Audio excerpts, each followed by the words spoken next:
Hey everybody, welcome to Life Worthy with Kate, and I'm Kate. As always, my goal with these videos is to educate, inform, and encourage. So I've got actually two topics to cover. The first one is what exactly is water weight, and why do we lose so much weight right at the beginning of a weight loss journey, and then it slows down? The second question that I wanted to answer, or the second topic I want to cover, is explain to me what fat burn is, and quite frankly, what's the difference between a mild fat burning state and ketosis? Aren't they the same thing? So I'm going to cover the first one first, because it's the first thing we encounter in our journey. Water weight is a term that's been thrown around forever, and it means absolutely nothing to most people. It's just the term for that bloated feeling, that water retention that we talk about. But most people don't understand what it actually is. Water weight is also known as glycogen. Glycogen is the chemical in our body, or the molecule in our body, that is stored in our tissues, muscles, and in our liver in an effort to store energy for short-term use. So our body consumes carbohydrates in two different ways. The first way is free carbohydrates. You drink a glass of orange juice, that carbohydrate hits your system, gets absorbed in the bloodstream, and you feel very energetic for a short period of time. Anything that's not used up actually gets bound with water. This creates glycogen. Glycogen consists of 1 gram of carbohydrate and 3 grams of water.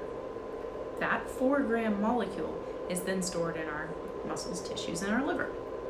When our body needs energy after that quick hit of sugar that we get after that glass of orange juice, the body is going to use up the glycogen that exists in our muscles and tissues. Notice it's not burning fat immediately. The reason for that is that fat is like long-term storage, where glycogen is like short-term storage. It's the difference between getting a jacket out of your closet at the house or driving all the way down to the storage facility where you packed away your winter clothes. If it's cold enough, and if you don't have it in your house, you'll go get that winter jacket. But if you have something readily available, you will use it first. So, in the same way, our body uses up the glycogen first. It's in our closet. It's sitting there ready, easily available. Once that glycogen is gone, that's when we notice the giant drop in weight that we see at the beginning of the weight loss journey. So if you've gone 1 week or 2 weeks on plan with us, you're going to have quite a bit of loss. The amount exactly depends on your individual chemistry, body function, and how much weight you have to lose. Remember I said that glycogen is short-term storage. It's stored in our muscles and tissues. The more you have on your body, the more weight you are carrying, the more glycogen your body is going to store. It actually stores about 3 days worth of energy in this form. So if you are going on plan, whether it be ours or you're going through a cleanse or whatever, what we're encouraging the body to do is use up that glycogen, use up the short-term storage, so that we're basically forcing it to go to the long-term storage in our fat cells to use that energy up. It's not going to do it until the glycogen is gone. So here we go.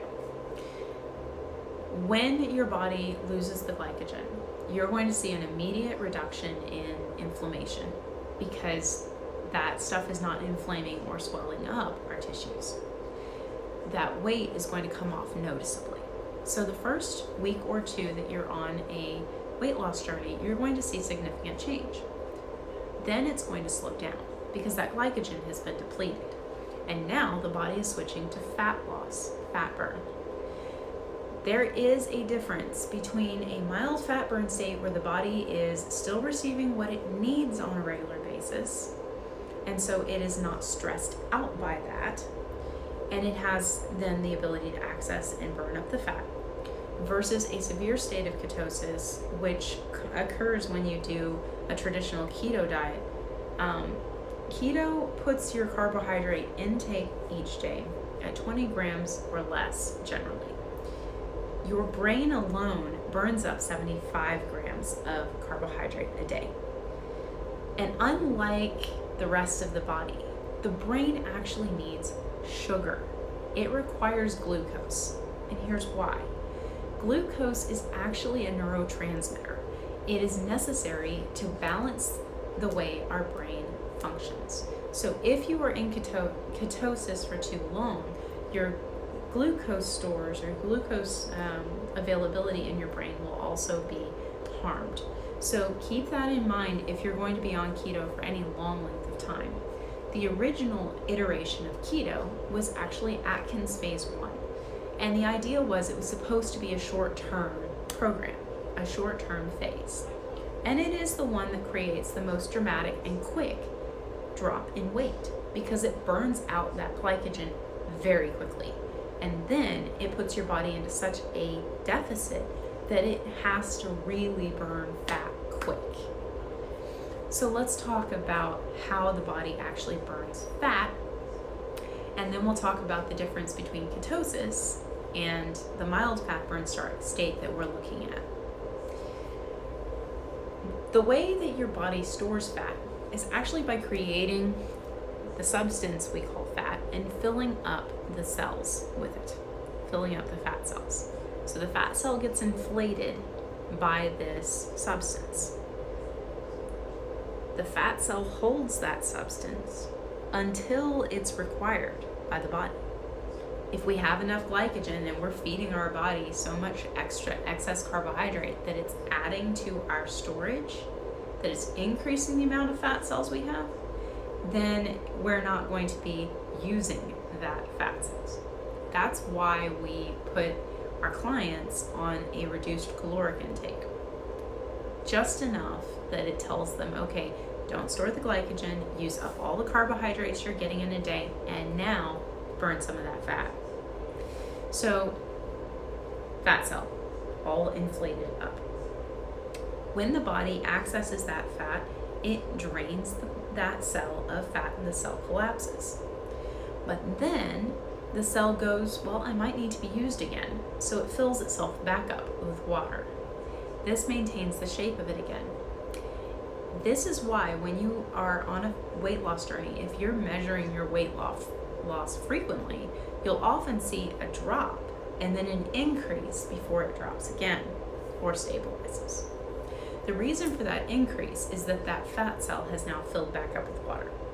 So you will see a return in weight because you have an increase in material in your body. After a while though, the body goes, okay, I have this cell full of water. I'm not using it for fat. It's wasted. I don't need it. So the cell drains of the water and collapses again. This time, once it's collapsed, the body goes, I'm not going to use it, so I might as well lose it. And the body then disposes of it through urination, sweat, and just general waste disposal. So if you are on a weight loss journey and you're drinking a lot of water and you're saying, I'm peeing constantly, that's actually a good thing because it's flushing out and it's enabling the body to rid itself of those unused, empty fat cells. So that is the cellular method through which our body loses weight. Glycogen first, fat cell collapse, water collapse, dispose. So that being said, we want people in a fat burn state, but we don't want them so deeply into fat burn that they're starting to taste a sweet smell in their mouth, they're starting to have BO, they're starting to have brain fog. The whole point in our plan is to keep people where they have what they need, their body is naturally and gently burning that fat, rather than doing it out of a stress state. We know that the body operates out of two nervous systems, the sympathetic and the parasympathetic. When our body is in a state of stress, either because it's being threatened by the proverbial rattlesnake, or because it is feeling something that's not quite right in itself, or not receiving what it needs, then the body is operating out of the sympathetic nervous system. Sympathetic nervous system is what causes fight or flight. It's a part of our stress response. The parasympathetic is the relaxation. So I've heard of this in many different ways, but I've heard fight and flight, rest and digest. I've heard stress response and relaxation response, and I've even heard of fight, flight, and freeze. So here's the thing, guys. If we are on a fat burn process, if our body is currently burning off this long-term storage of fat, then it is recognizing that it is in a deficit. If that deficit is small, then it will gently use the fat and it won't get too stressed out about it. If, however, we are so deeply into fat burn that we are now creating an excess of ketones, which can be measured. You can actually buy strips to measure them in your urine, saliva. If you're in that state, then your body is stressing out about it. And it might make you feel a little antsy. It might make you feel a little not right. You may be a little more irritable than normal. So we watch for that. We don't want our clients in that deep of a state of ketosis because we want to make sure that they are getting what they need and that their body is not stressing out about it. The main reason for this is that if the body gets stressed out because it doesn't have enough energy, it doesn't have enough carbohydrates per day that it actually needs to burn for short-term use, then when you get off of the program, when you stop the diet, when you go back to your other habits, you're gonna gain it back very quickly. And the reason for that is because your body goes, okay, now I don't have to stress, store. And it starts rapidly storing everything that it gets and it holds on to it so that it doesn't lose it, so it doesn't damage itself. It's now afraid. It has a fear response about not receiving what it needs. If we keep the fat burn state gentle, then we can stop the body from getting stressed out by it. So when we increase the caloric intake again and we increase the activity level, the body goes, okay, I can do this, no big deal. Instead of, yes, carbohydrates, gimme. So that is the major difference between what we're doing and a diet. We're actually changing the way the body is processing the food, the way the body is relating to food, and more than that, the way you as a human being are relating to your food, your exercise, your hydration, your mental health, and your surroundings. And I'm sure I'm forgetting one because, hello, I'm talking without notes here. But the reality is that when we focus on the macro habits of health, when we change your habits and change your mindset and work on your relationship with your environment, with your world, with yourself, with what you put in your body, when you learn to respect your body, then you are better able to keep the weight off long term. We're trying to make a long-term change, not a short-term weight loss. So I hope that explains a lot about what water weight is, why we lose weight quickly at the beginning of a weight loss journey, and what exactly fat burn is.